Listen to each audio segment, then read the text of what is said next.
50, and today I have with me Irene Brankin. Hi Irene. Hello, Kerry. I'm with you. Wonderful. And could you just tell us a little bit about yourself, Irene, and what we're going to be talking about today? Okay, I'm originally from Glasgow. I live in Essex. I've been in the psychological field since 1980, so a long Wow. while. Yeah, but quite a long while. Um, I'd like to focus today on the fact of what I see happening is a lot of focus on positiveness. Yeah. And I'm saying that we also have to bring in another side as well. Yeah, because so many people talk about now about thinking positively and positive thinking, but does thinking positively actually help us to sort out all of our problems? Okay, twofold. One, I do feel that it helps. I mean, I actually practice, like before we come on here, I took some time to go inside, like a little meditation and center myself. The downside, though, is no, for me, it doesn't, in my opinion. There's more to it, more to life than simply being positive. Right. So, I mean, 'cause I have ladies that say to me, because obviously I'm very active on social media, and sometimes people say to me, Kerry, today I'm not feeling very good. I can't go on Facebook today, or I'm not feeling very good. I can't tweet, for instance. I mean, when you think of it, isn't it quite sad that people feel they can only communicate when they're being positive about something, when perhaps they're feeling down and need that bit of support, they don't say anything. Exactly. How have we got into this state? It's a little bit like we've gone from one extreme to another. And with that, I would say, well, why don't you simply tweet like, I don't feel like tweeting, I feel down today or upset or whatever it is. Right. So what should people be then? I mean, what should people do if they are feeling down? I mean, should they throw out all everything they're being told at the moment about being positive and positive thinking, or what are the steps they should be taking? All right. Again, it's like both and. Right. I can be both positive and I also have to look at the other aspects of myself. Right. It's about bringing ourselves into that bigger expansion. Okay. So, I mean, what actually underpins your work in this area then? What sort of process would you take people through if they had something they were really struggling with in their life? What underpins my work is acceptance, acceptance of like you, Kerry, with all your outgoingness, and also the quiet, shy part, or it's acceptance, so that you can look in the mirror and say, "Hey, I do love you with all of you." Right. Because that is sometimes, do you think that people are pressured to look a certain way or behave a certain way? Definitely. I mean, that's what my first book was about. Seeing how much in the media we're told about how we ought to behave and dress at a certain age, and Yeah. if you don't, it's just not on. So with you again. Because perhaps we should mention your first book was a lovely book, and it was all about being visible as a woman, wasn't it, really? That's right. My first one was called The Visible Woman, dash, Yeah. more lust, less must. And that's about the passion for life that we can forget as we move through life. Yeah. So, I mean, in your own work, what sort of women do you tend to work with? This is where I thank you for asking that, because my favourite quote at the moment it's by Nelson Mandela. There is no passion to be found in settling for a life that is less than the one you're capable of living. So it's those women who would nod and Right. know exactly what I'm talking about. I think we might Because, have a lot of nodding dogs then when people watch this one. well, they're the kind of women that I really do enjoy working with. They would resonate with me, because that saying is very much part of my soul. It's been around a long while for me. And I mean, and in terms of that, I mean, what's behind you? Who's behind you, and what's behind you still wanting to be out there? Because you've achieved so much in your career so far. So, what is it that drives you forward? Um, well, I do have that drive still, and behind the drive is the fact that I know I still have so much to offer back to life from. When obviously, Kerry, that I had cancer and they thought I was dying and I was in intensive care. Well, when I pulled through, I decided only to do supervision. I mean, that's a love of mine. And I worked mainly in Sweden. And it's in the last couple of years, once I wrote my book, I thought, hang on a minute.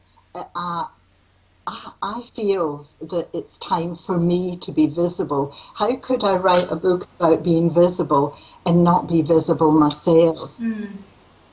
And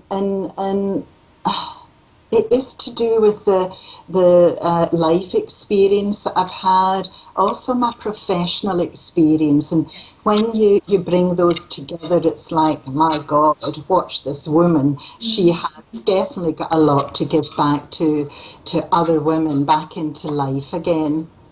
And I mean, if somebody though needed to either read your book or talk to somebody, if somebody's feeling that they aren't being very positive, somebody has this problem, go back to the original aspect we were talking about, who should they be reaching out to? Is it a life coach? Is it life coach can get through it? It's somebody who has different sorts of qualifications. If somebody's got a deep-rooted sort of sadness or unhappy period they're going through, who should they be talking to?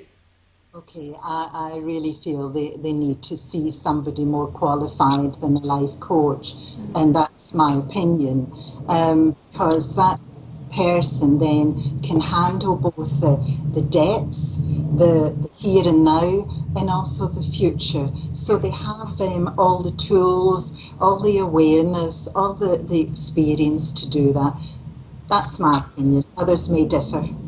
Because also, I mean, I know that even people that I know personally, they give the front of being very, very happy. And you think on the outside that they're this very outgoing, gregarious person, and you think, oh gosh, I wish only I could have 1/10 of their energy. But then if you are that close to them, you actually see a very different side to them. And they say, well, that's the face I feel I have to present to the world. But my real life is X, Y, Z. And I really don't know what to do next. Are those the people that then we should come to somebody like yourself, or is there a website they need to look at to see where they could find somebody qualified to help them? I definitely do think that it doesn't have to be a big in-depth, let's dig deep, but it's more about working with somebody so that you can share. I can't remember the words, but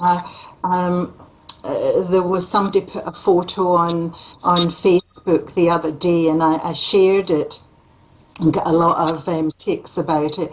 It was something about, yes, I'm really strong, and sometimes I would just like a hand to hold on to share vulnerability with. Well, you see, that's the kind of thing that I do. I do appreciate, and also other people, appreciate people's strengths.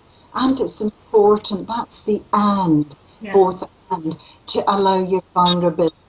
Because the more if you're lucky enough, you've got good friends like that. If not, then see a professional. See somebody who can hold you, admire and appreciate all that you've done, your confidence and everything, and allow yourself to let go with them and lean on them and be able to hold the both and.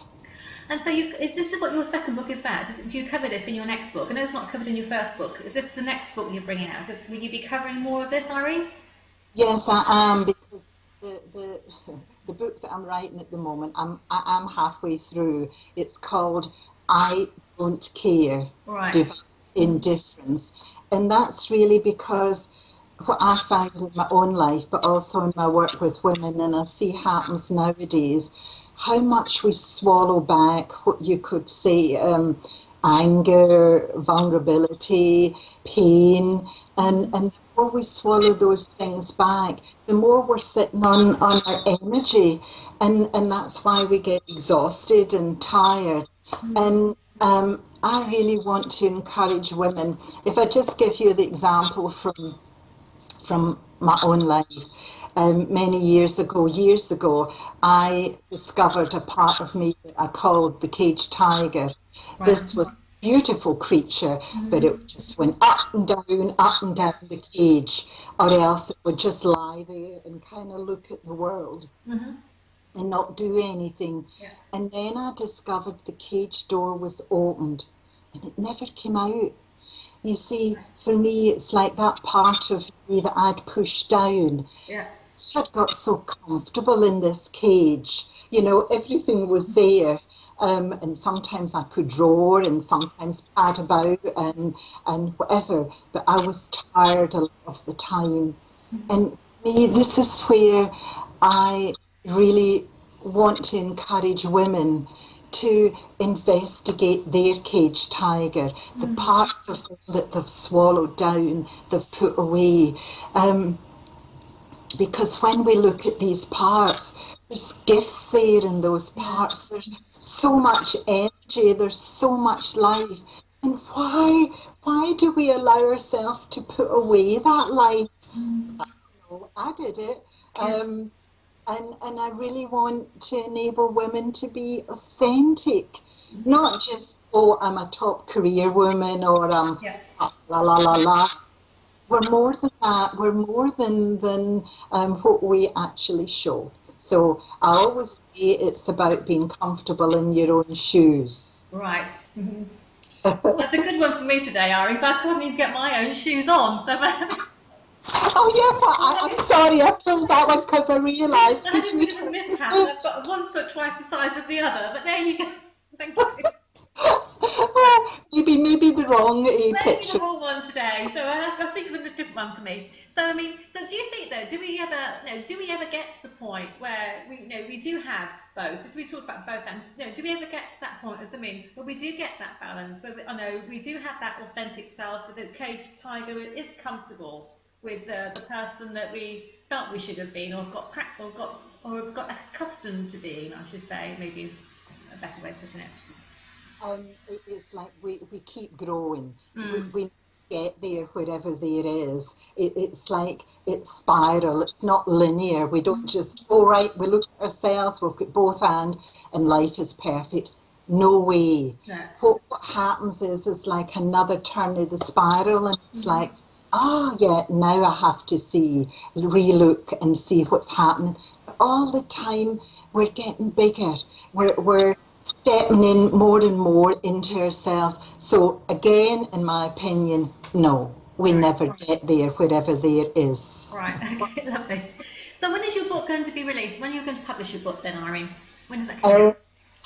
I don't know. As I said, I'm halfway through. I'm actually working on the next chapter at the moment. Right.